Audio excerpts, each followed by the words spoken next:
عليه وعلى آله وصحبه وسلم أما بعد قال المؤلف رحمه الله رضي الله عنه وعنكم نفعنا به وبكم وعليك ببر الوالدين. So if you look on page 88, it's this third paragraph. Everyone see a copy of the text?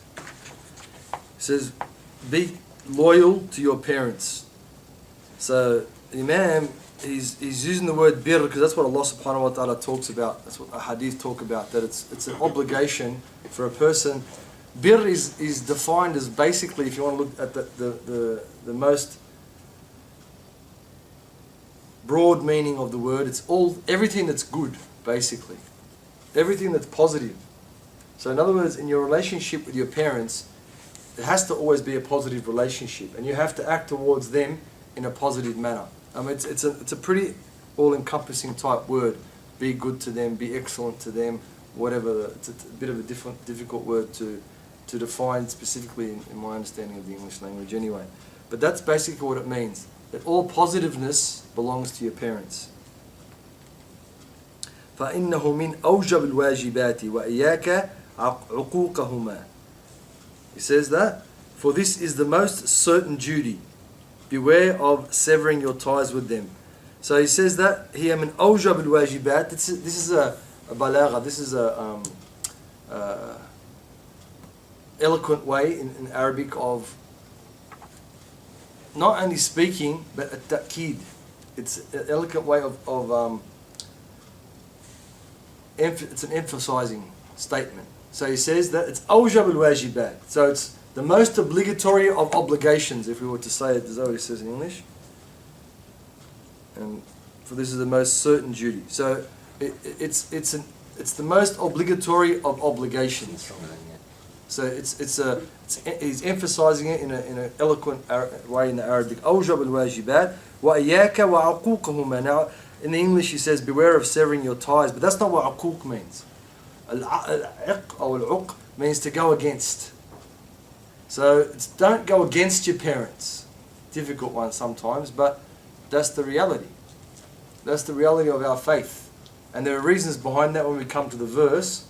Then we'll talk a little bit on there. It is right there. Next one. فَإِنَّهُ مِنْ أَكْبَرِ الْكَبَائِرِ. It's also, he says, which is one of the greatest sins. Again, he uses that أكبر الكبائر, أوجب الواجبات. So same thing, it's emphasizing. It's the most grievous of grievous acts.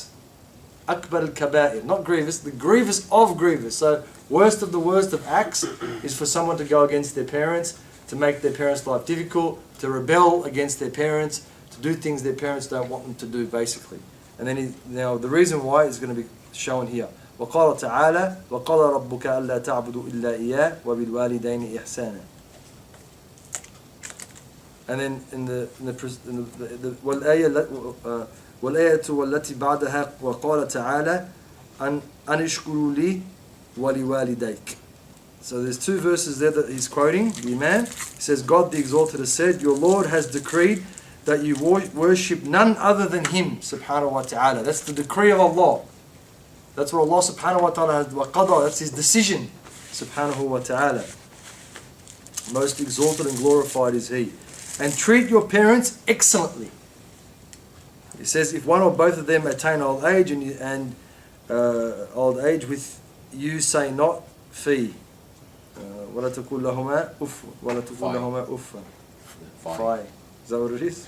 Never heard of it. It must be an old English word. To them, nor rebuke them, but speak gracious words to them. وَقُلْ لَهُمَا قَوْلًا كَرِيمًا. And out of mercy lower to them the wing of humility and say, my Lord, have mercy on them as they did care for me when I was little. And the verse that comes from another chapter. And give thanks to me and to your parents. So the Imam goes on and says, فَانْظُرْ كَيْفَ قَرَنَ الْأَمْرِ بِالْإِحْسَانِ إِلَيْهِمَا بِتَوْحِيدِهِ وَشُكْرِهِمَا بِشُكْرِهِ فَعَلَيْكَ بِإِبْتِغَاءِ مَرْضَاتِهِمَا وَامْتِثَالِ أَمْرِهِمَا مَا لَمْ يَكُنْ مَعْصِيًا. So he continues on and says, notice how notice how Allah associated, subhanahu wa ta'ala, most glorious and glorified, the exhortation to treat them well with the unification of Him. So those two things go hand in hand, and we'll talk about that in a sec so you can understand a little bit more. And thanking them we're thanking Him subhanahu wa ta'ala. So the essence of worshipping Allah subhanahu wa ta'ala, for a child in particular, or someone who's immature, young, there has to be a tangible, so to speak.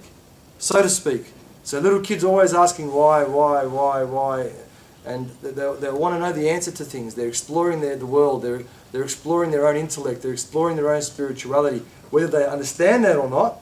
Like when you watch a documentary and you see that the baby tiger cubs, they're playing and they're fighting and whatever they're doing, and the commentator comes along and says, oh, all this is training, so later on they can catch an antelope or whatever it might be.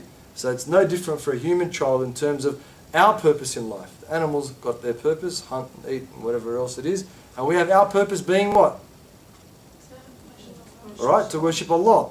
So those questions that Allah imbues in our hearts, just like it's in the nature, we don't have the whole evolution, or as Muslims we don't believe in the whole, something happened in the universe, magically speaking, from nothing, and all of a sudden cells started coming out of nowhere, right? And then those cells brought life. Well, good. Cells, maybe they came together, but where did the soul come from? Where did the life come from? Maybe a biological mass of meat came together. Oh, maybe it's possible. I'm with you on that one. But where did the soul come from?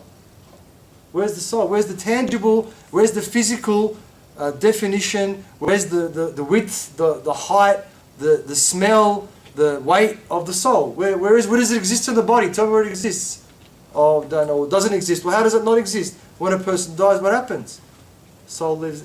Sorry, you haven't convinced me on that argument. So we don't have that. So we believe that Allah Azza wa Jal, God put in people their purpose, and so that's why when we're young we ask those questions, because we're trying to work out, what's this universe that I'm in? What's this physical plane that I'm in? I was in a metaphysical plane before, alam al-arwah, in the place of souls. I was in a different state of existence, and then I'm on this plane, the physical plane.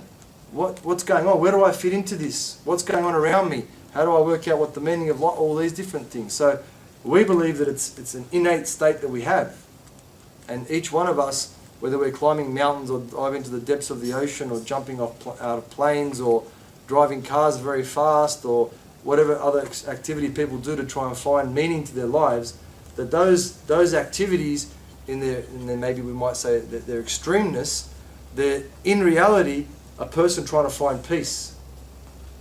So when we look at the actions of the awliya and the extreme ways that they lived, and the ulama, the extreme lengths they went to be pious and righteous, so these people that are doing these extreme activities, whatever they may be, they're just a mirror of the ones who are doing it for Allah. They're the same sort of a spirit they have, that they're not average or everyday. They aim for something greater. One uses it for Allah, and the other one uses it for a physical purpose rather than a spiritual purpose.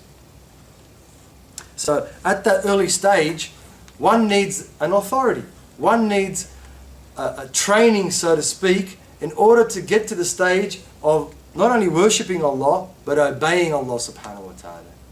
And that early stage is the mum and dad. That's why it says, وَقَضَى رَبُّكَ أَلَّا تَعْبُدَ إِلَّا إِيَّهِ. That Allah has decreed and decided that you will not worship other than Allah. Worship, ta'buda, obey, وَبِالْوَالِدَيْنِ إِحْسَانًا. So it's not that we worship our parents, but that it's so close. The ulama, the mufassirun, the exegesis of Qur'an, of the holy book of Allah Azza wa Jal, they talk about why it's so close to it. Because there's a relevance there. That when you're excellent towards your parents, when you deal with them in the best possible manner, when you respect them, when you revere them, when you don't disobey them, then that prepares an individual to revere and respect and be awful, in other words, full of awe, awesomeness, whatever you want to call it, towards Allah subhanahu wa ta'ala, and to obey. And to obey, which is the hard one. It's the hard one. It's not easy. I want to do what I want to do. And particularly in the culture that we live in, where, rightly so, everybody's an equal, yet parents don't have an influence in that sense on their children. Once the child decides that, mum's too hard on me, dad's too hard on me, they can even get a, AVO against their parents. And in California, kids can divorce their parents. How about that? So you can say, no, that's it, I don't want to be around my parents anymore. You make an application to the court says, yeah, for whatever reason. And then don't forget that the court doesn't give a subjective standard. They don't look at the family and say, oh, this family is like that, and this is how these people grew up, and this is their culture. No, they look at an objective standard, which is whatever the legislature decides. So whatever the legislation says is the custom in that part of the world, then that's what it is, irrespective of what happens within that family. So that's why it's a major thing, and that's why it's so close to being so close to about worshiping Allah Azza wa Jal, that if we have that reverence and that obedience for our parents, then inshaAllah ta'ala, by Allah's will, it will be easier to worship and obey the Almighty subhanahu wa ta'ala. Whereas if we don't have that, then generally speaking, it'll be a lot more difficult to do. So, this is the thing. He says, and treat your parents excellent. If one of them attain old age with you, say not, what is it? Fi, fo. I would say fi upon you. It's like a fool. All right. If one of them or both of them attain old age, say not. So it's specific about old age, because when people reach old age, نَرُدُّكُمْ إِلَىٰ أَرْضَ الْعُمُرِ, we're going to return you to a time when the brain doesn't work as good. And the old people, they're out of touch with, so to speak, the norms. Like you guys, with a few years between I don't know what's going on that much in your world anymore. I'm past them, over the hill, as they say. I'm on the other side of the hill. Can't look back down and all I can see is the top, or towards the top. So, of course, they're not in tune with the way you are. They don't understand that. And they live in a different time. But it's not for you to tell them off. It's not for you, that's not your place. And we'll talk about why. Nor rebuke them, that's telling them off. But speak gracious words to them. So it's Mum, it's alright, basically tell them what they want to hear. That's basically what it is. Now, we'll talk a bit about it as we go along. And it says, out of mercy, lower to them the wing of humility and say. In other words, let them win the argument. If you want to look at it that way, let them get their way. If you want to look at it in another way, let them get their way. It's all right. It's all right. They love you. They're only doing it because they believe it's the best thing for you, although they may be out of touch. They might be out of touch, but in their mind, in their view, they're doing the best thing for you. So do what it is they want you to do. They don't want you to ride a motorbike. It's not going to kill you not to ride a motorbike. It'll probably kill you to ride one. So don't ride it. It's okay. They don't want you to go to Hawaii and surf 50-foot waves. All right, don't do it. They don't want you to marry that particular guy. Don't do it. That's birr. That's birr al-walidain.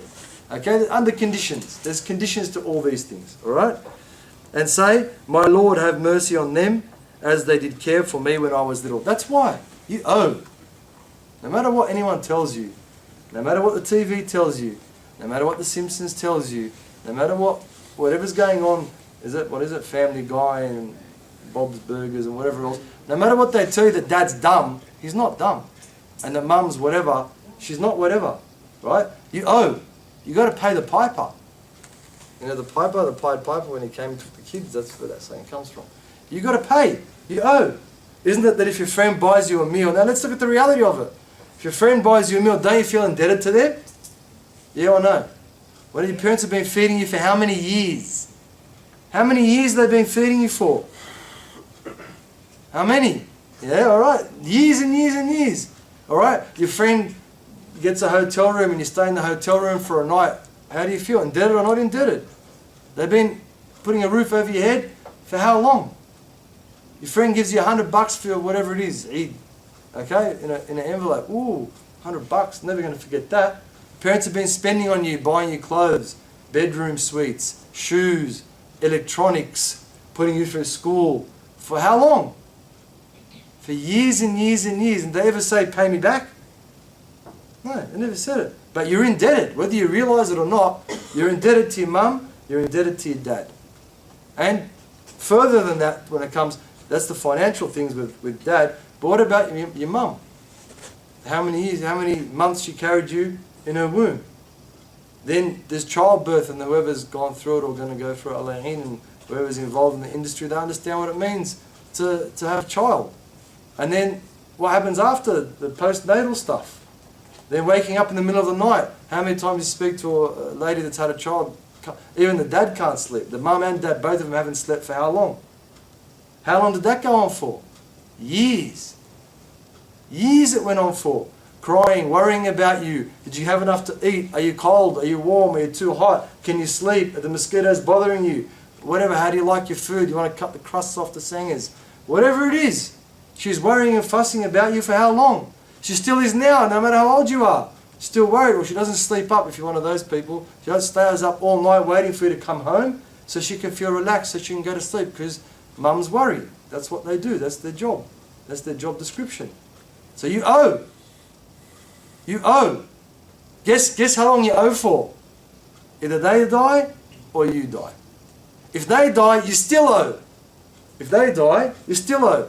You have to read for them prayers and from the Qur'an, and when you give money in their name, and if you see their friends, be good to their friends, because you owe. You don't owe, you owe big time. It's a big time I owe. If you die, khalas, that's it. There's nothing more that you can do. But if they die, you still owe until you die.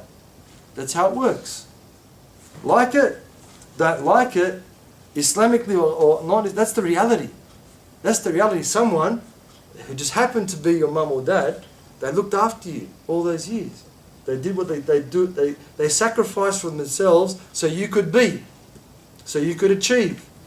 And what? One word, one argument, what? They're not allowed to have an off day? I've had an off 25 years, but they have one off day, and that's it. I don't want to be up, you know. What, they don't get tired, your parents? They don't get angry? They're not under pressure? They don't have financial woes? They don't have their own problems at work or with their own family, their brothers, sisters, mothers, fathers, whatever it might be, your parents, with their neighbours, whatever? What, you're not going to give them a chance? They're not allowed to make a mistake, they've got to be perfect?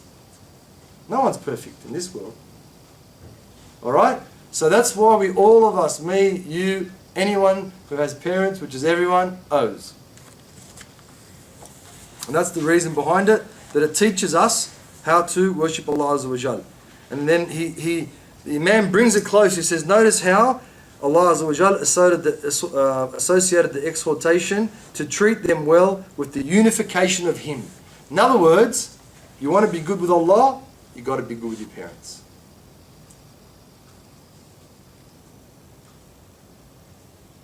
And the thanking them, guess what? Because why are you thanking them?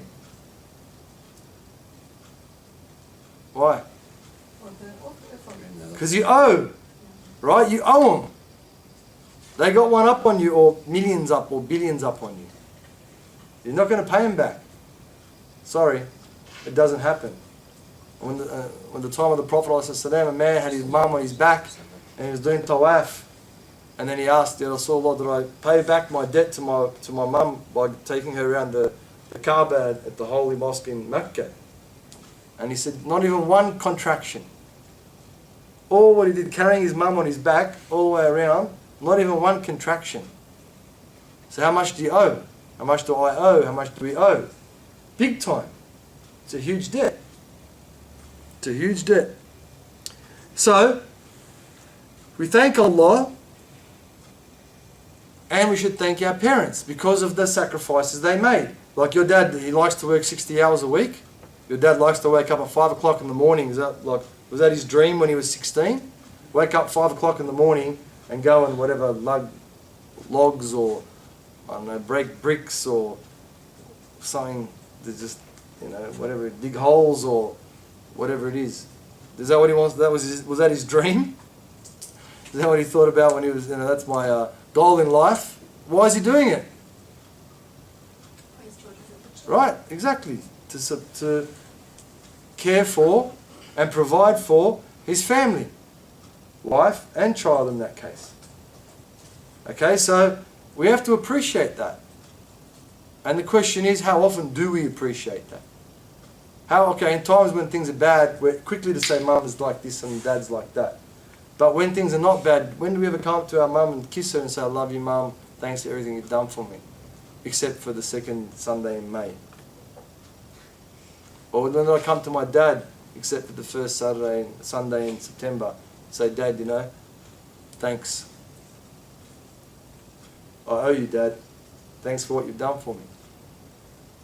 Obviously not very many times.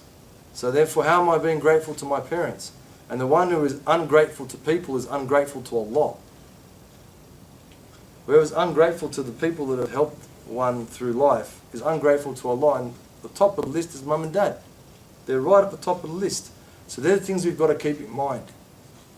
And when you remember someone in good times, they'll remember you in the bad times. When you remember them when things are good, they'll remember you when you do something wrong as well. You've got points, you've got some credit already lined up. So when you do something that's maybe not the best, then you've got credit you can use. But if it's always, mum and dad's always wrong and I'm always right, what credit are you going to have? You're going to be in debt. You're going to get one of those letters that says, your bank account, you have to owe. So they're the things that we should be thinking about. They're the things that should be foremost in our mind. And then when we go on and read, وَمِنْ الْعُقُوقِ أَنْ تُؤْذِيهِمَا بِقَطْعٍ ما تستطيع إيصاله من المعروف إليهما فكيف بتقطيب الوجه والانتهار لهما فقد قال عليه الصلاة والسلام يوجد ريح الجنة من مسير 1000 عام ولا يجد عاق ولا قاطع رحم ولا شيخ زان ولا مسبل إزاره خلاء إنما الكبرياء لله رب العالمين وقال الصلاة والسلام عليه الصلاة والسلام عن الله تعالى من أصبح مرضيا لوالديه مسقطا لي فأنا عنه راض ومن أصبح مسقطا لوالديه مرضيا لي فأنا عنه ساخط أو ساخط. He says that you must therefore seek to make them pleased with you and obey them except in committing sinful things or omitting obligations. Prefer them to yourself and give their affairs priority over your own. Disloyalty includes withholding from them any good that you are able to bring them, as well as frowning and cheating or chiding. The Prophet has said, sallallahu alayhi wa sallam, may peace and blessings be upon him, the scent of the garden is perceived at 1,000 years travelling distance, but not by one who is disloyal to his or her parents, or the severer of kinship bonds, or the adulterous old man, or the one who lengthens his garment out of vanity, for pride is solely the attribute of God, the Lord of the worlds. And he has said, may blessings and peace be upon him, sallallahu alayhi wa sallam, that God the Exalted says, the one upon whom mourning comes and he has done what pleases his parents but displeases me, I am pleased with him. And the one upon whom mourning comes and he has done what displeases his parents but pleases me, I am displeased with him. So that's a very relevant statement.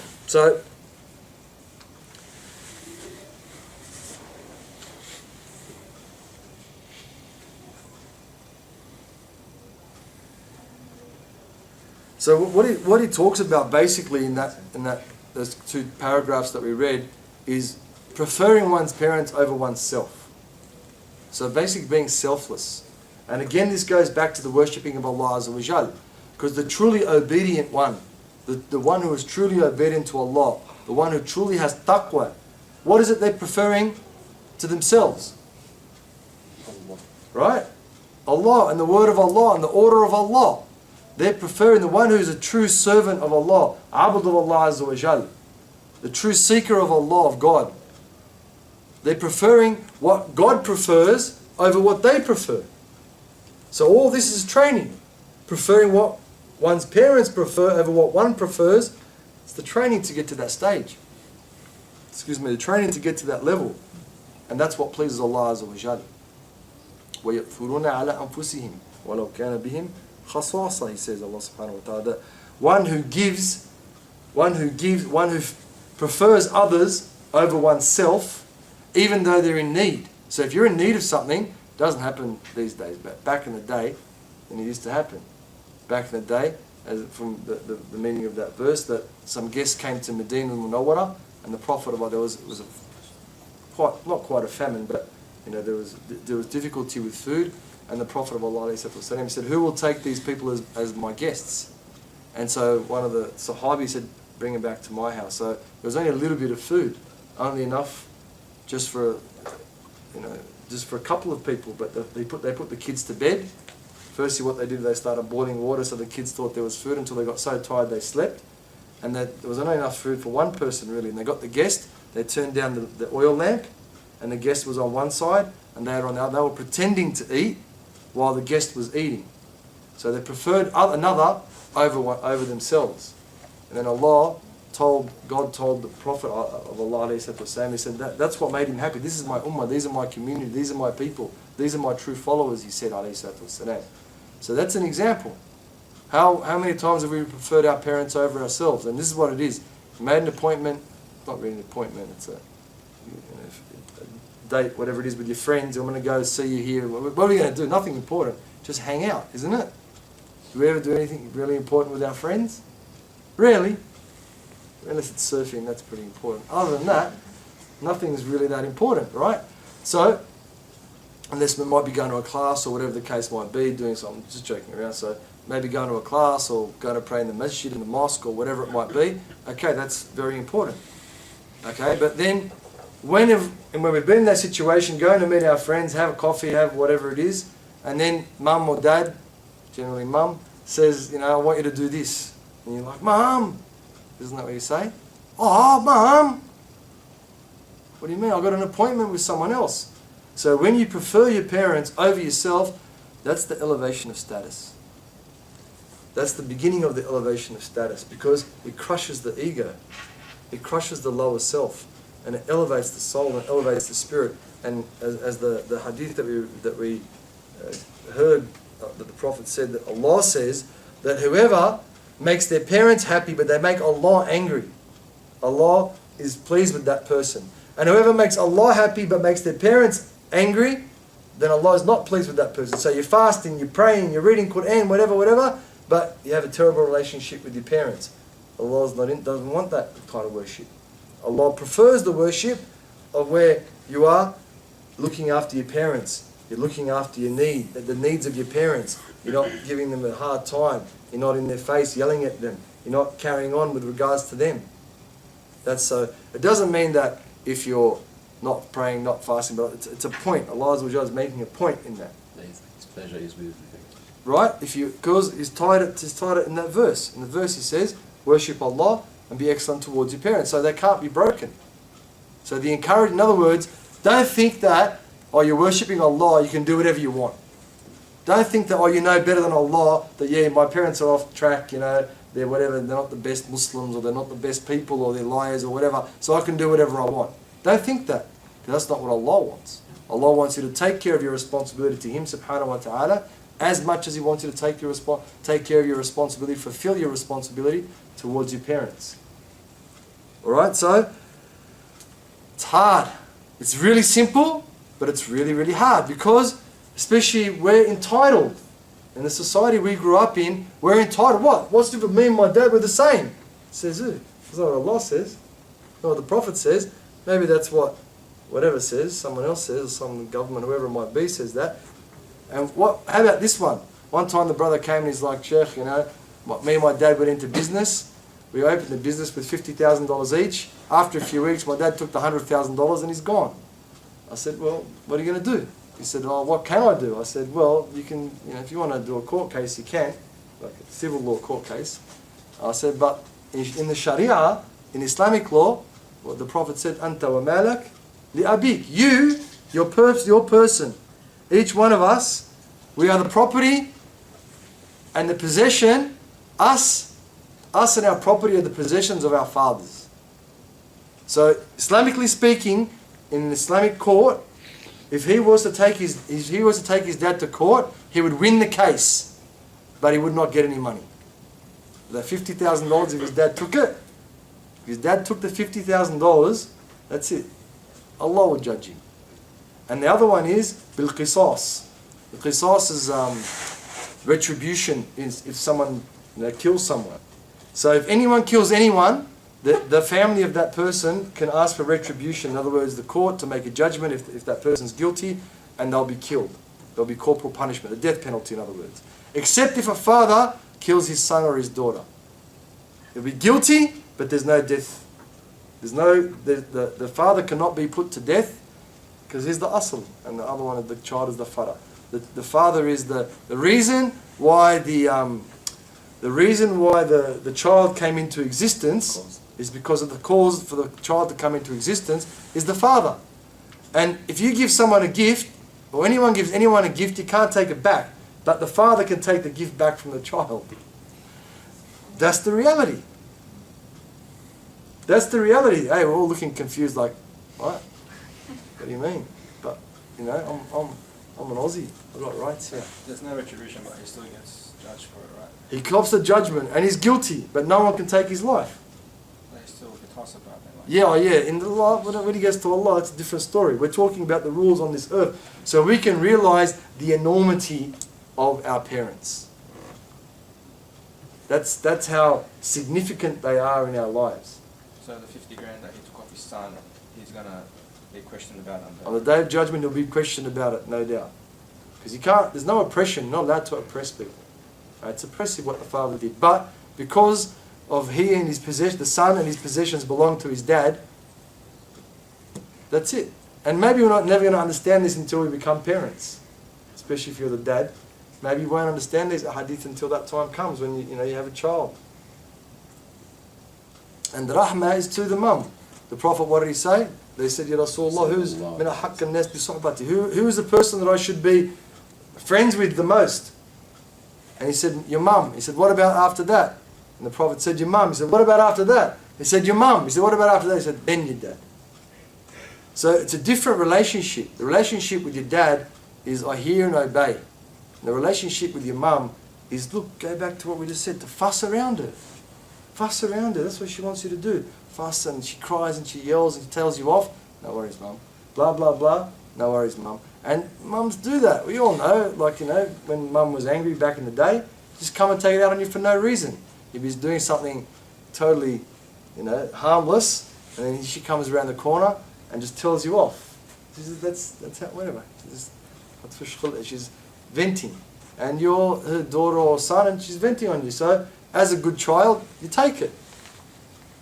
Right? You don't say anything back. You don't even give a bad look. I remember when we were young, if we spoke to my dad, if he spoke to us and we looked at his eyes, that's it. You're going to cop a beating. Now, kids, what they do, they tell their dad off, they swear at their mum, they swear at their dad, in other words, they curse at their parents. If you want to look at it in terms of these hadith, it's like cursing to Allah. Of course, we're not comparing a parent to Allah, but we're saying that that's the Allah, not me, Allah and the Prophet of Allah, ﷺ, they're the ones who have said that this is the station that your parents, the position that your parents should have in your life. And if you can't do it, don't worry about worshipping me. That's basically what Allah said. If you want to cut to the chase, don't worry about worshipping me because I don't want your worship. Your worship's not worth anything to me.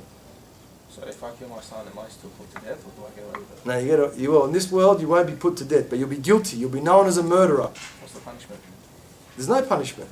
But punishment, not just no retribution, there's no punishment. No punishment. Well, that's the only punishment. If to murder, the punishment for the qisas, for retribution, there's three. Either the people can forgive, but let's go the other way.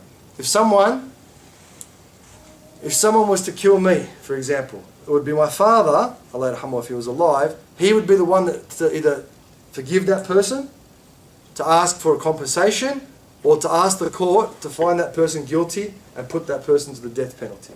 You get it? It's his role. It's his decision. If we had an Islamic governance, of course, not this crap that's going on in whatever, Syria and all that. Not that kind of governance. Proper Islamic governance. Right? It's the father's decision. Because huwa awjadul walad. He's the one, he's the cause for the existence of the child.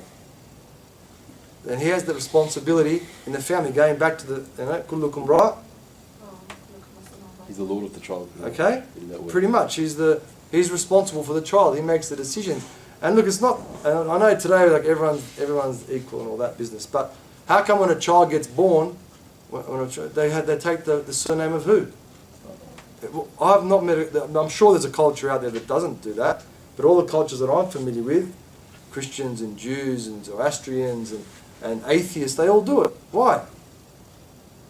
Hey, it's a good question, isn't it? You never thought of that before. Okay, why? Because the nasib, the progeny, goes back to the father. Maybe we like it, we don't like it, the whole world doesn't like it, the world's up in arms about it. Is it going to change? Maybe it's going to change in the context of the world we live in, but it's not the case. It's still the case. It's still the case today. I know when I do mediations and mum and dad are split, and mum takes the kid and runs off with the kid, for example, for whatever reason, and she goes and changes the kid's last name, that's the first thing he talks about for him. You know, I want my child to be named after me. That's the reality. Whether we like it or whether we don't like it.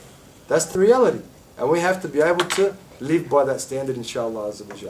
And, you know, there's so many stories of pious, like one man, he one of the pious men, he used to, simple guy, not a scholar or whatever, a simple guy, but had the respect for his parents, that he would bring them milk, when he would milk the sheep and the goats in the evening, and then one day he got late, because you got to heat up the milk, you can't just bring it straight from the goat. He's heating up the milk, and then his parents were tired, they went to sleep. So he stayed holding the milk all night long till they woke up in the morning, because he knew they liked the milk. So it's things like that. Not to say that that's what you should do. The point is that you prefer them over yourself. Prefer them over yourself. Some families that I know of, especially today, you know, like the mum, she's a bit, well, they said, you know, it's not very much on the deen or whatever. The dad dies, and then she holds on to all the property. I've got about so many cases when I hold of this in my office, you know. She wants to hold on to all the property. So there's millions, sometimes dollars worth of property, and she doesn't want to let anyone else use it. In other cases, the kids don't care. They say, oh, mum, we've only got one house. You live in the house. When you pass away, then we'll take our inheritance from our dad. But until that happens, we want you to live in the house. And if it's only one house, that's understandable. But some people, like one case I've got, the guy died, he's got buildings. He owns buildings. And the mum, no way. No one's going to divide anything until I die. Hajjah, you know, it's haram what you're doing. You can't do that. It's you know, you're breaching the sacred law. I don't care. They're mine. No one can tell me they're not mine. And so, unfortunately, things are not. And then you see some, mashallah, women, their husband passes away, straight away, divide up the property. Straight away, give it to the kids. No, even my share, I don't want it. Another case I got, there's a big house, mashallah, with a lot of money, and then what? The mum, sometimes she wants to live in it, sometimes she doesn't want to live in it. Sometimes she wants to live with her son, sometimes she's driving everyone crazy. Really, that's the reality. That's the reality. But we have to put up with it, like I'm sure I drove my mum crazy when I was young, probably still do now. But she puts up with it.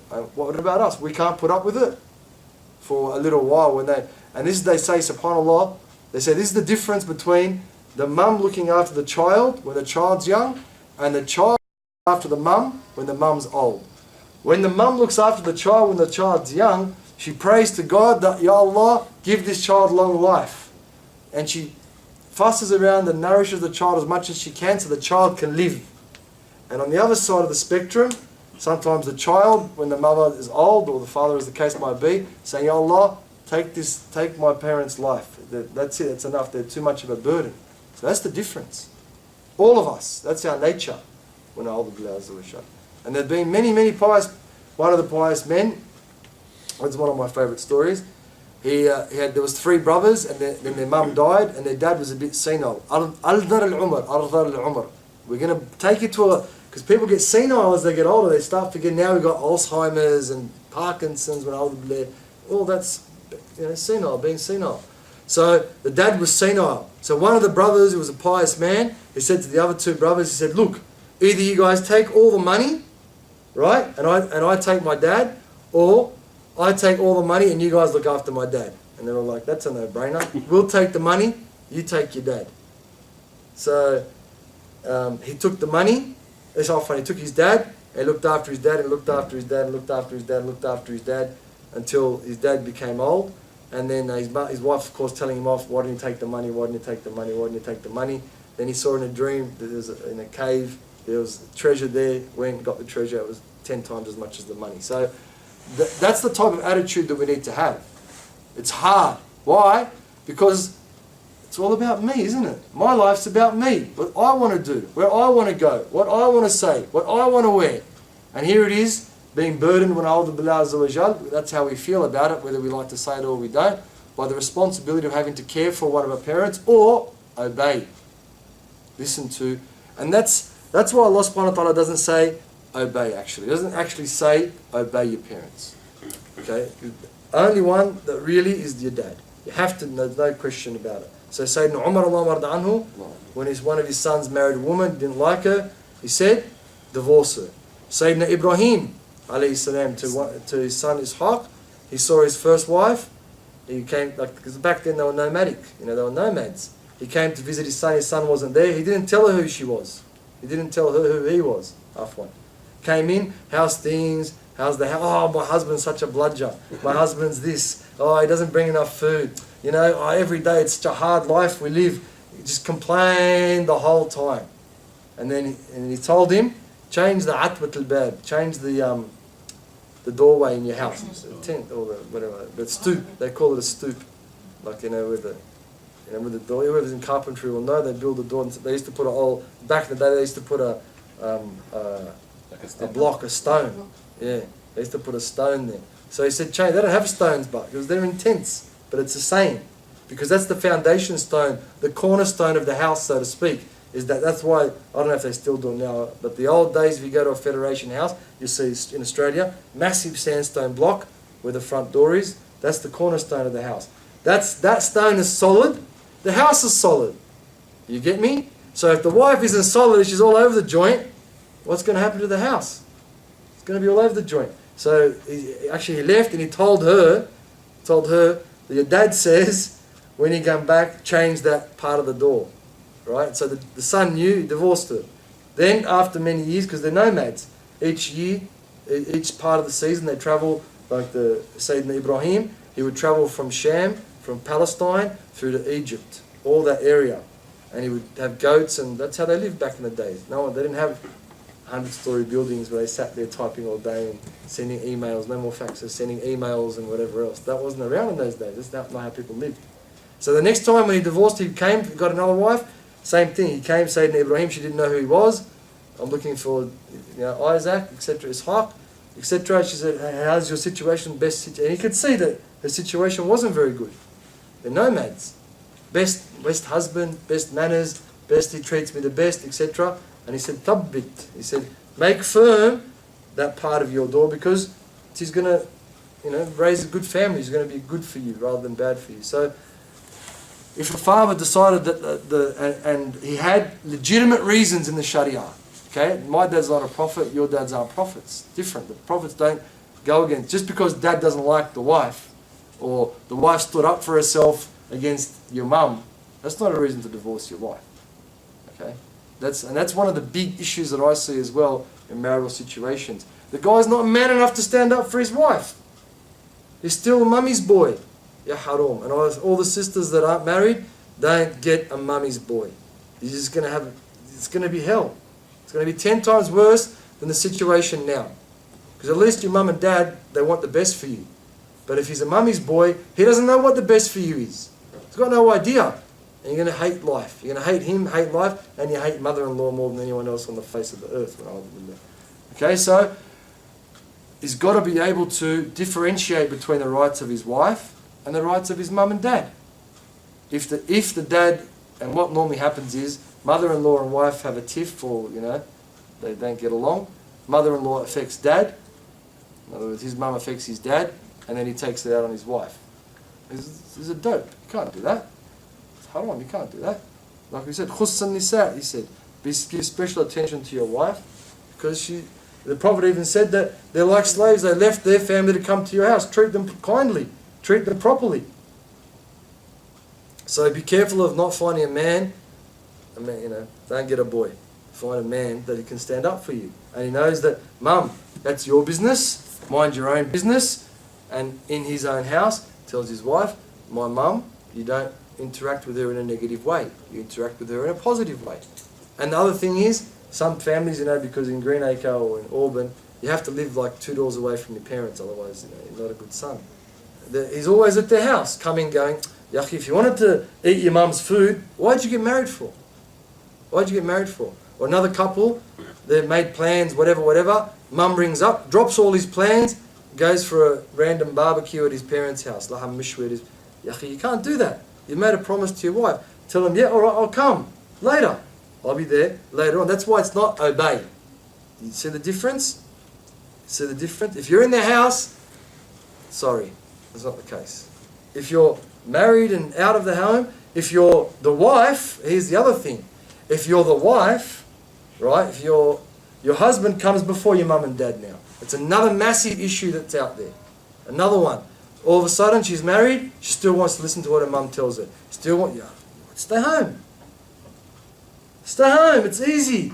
Stay home with your mum and dad if you want to listen to them. Once you wear that white dress, I don't know why the Muslims wear white, but anyway they do now.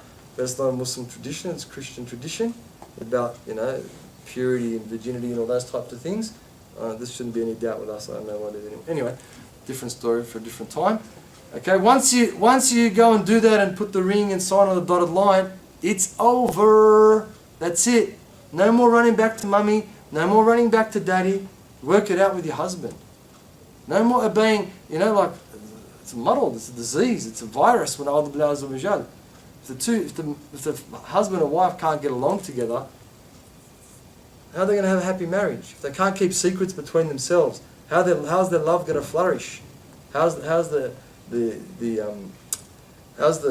endearment between them going to be nourished? If I'm telling all the secrets and he's listening to him and nothing works like that. Have you ever had a backseat driver? How annoying if whoever drives is to have a backseat driver. Don't go too fast. Watch out. Imagine if your life's like that. Imagine if your life's like that. People telling you you're married and you're paying your own rent or your own mortgage or whatever it is, and here you have someone telling you, do that. Get off my back. Get off my back. I'm married, that's it.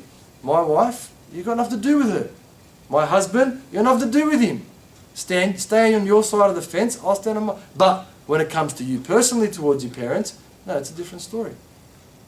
So that's why it's not obey your parents. Because some parents, they don't really know what their rights are. They don't know their rights. Rather than helping their son-in-law or daughter-in-law, they feel that their son-in-law or daughter, like subhanAllah, how the Australians say it, they say, oh, now it's not that I've lost a daughter, I've gained a son. How come we don't say that?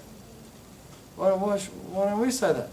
Haven't we? That's what it's called, son-in-law, daughter-in-law, mother-in-law, father-in-law. In-law, yani? Exactly. It's contract to each other.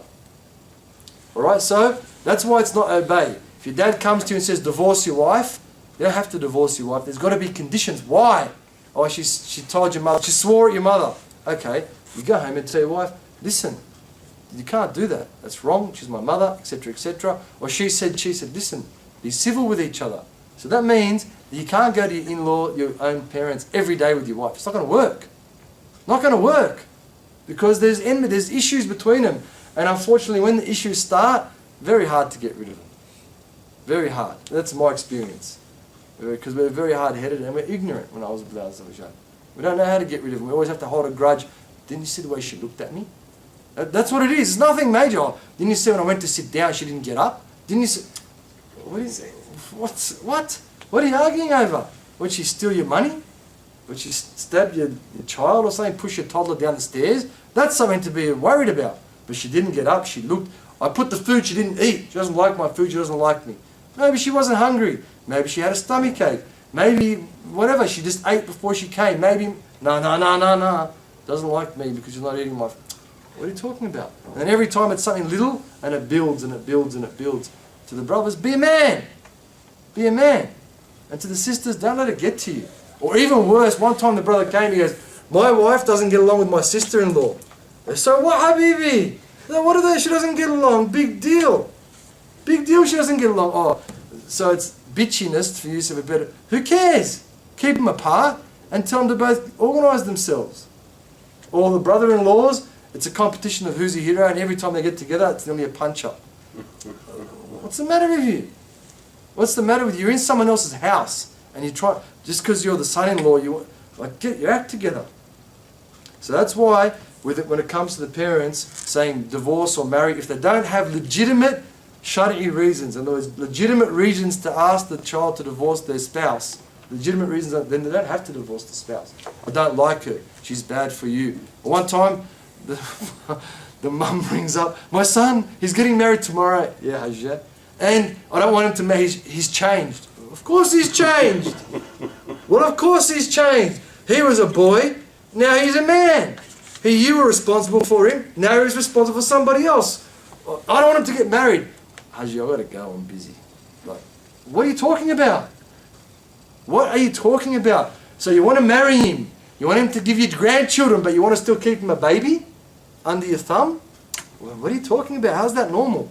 So that's why it's not the direct obey them in terms of everything they tell you. It's obey them in the things that they say, like I said, things that are mubah, things that are permissible. So they say to you, for example, look, I don't want you to live in Wollongong because I'm worried about the travel and it's dangerous in the roads or whatever like that. As long as it's doable for you. If you've got to work in Wollongong, I'm not going to live in Auburn and drive to Wollongong every day. I mean, you might, but it's a tough go. Okay, so it's not to say, no, I'm not doing it. Slowly work on them. Explain it to them, not on one moment. Because they're emotionally tied to you. They've got an emotional attachment to you. It's not rational. It's an irrational in that sense. It's an emotional attachment. So, no, I'm moving there next week. I don't care. Mum, look, it's really hard, this and that. And they're going to come around. They love you. They want the best for you. 1 week, oh yeah, okay, yeah, Mum, look, I want to be close to you too, Mum. Yeah, I want to be with Dad, whatever. Dads sometimes are like that. Sometimes they're not. Or next week, oh, Mum, I'm really tired, I'm not going to have dinner. Oh, why? You always eat dinner. I'm tired from the drive to Wollongong. Yeah? Oh, Mum, so I'm not going to go to work tomorrow, which you can't take a sickie if you're really sick though. Mum, can't go to work. They got an event, on Saturday, barbecue, I'm not going to come to the barbecue. Why? I'm so tired from the commute. What's she going to tell you in the end? Yeah, go live in Wollongong. She's going to go and look for a house for you and furnish it for you and get Manchester and whatever else, cutlery and, if you're married, it's the case, or whatever the case might be. That's how parents are. But what we want to do is, we want to put them under the thumb. Don't you know who I am? Don't you know what I've done? I've gone here. You've never been in my situation. Isn't that what we always say? They don't understand me. They've never been in my situation. They're from somewhere else. That's what we always say anyway. Us wogs, they're from a different country. And so what? They've got at least 20 years experience on you, at least. Minimum 20 years experience. Fair enough, like they might be from a different time, but you can't respond to them by trying to put them under the thumb. Not going to work. It's not going to work. You've got to try a different approach.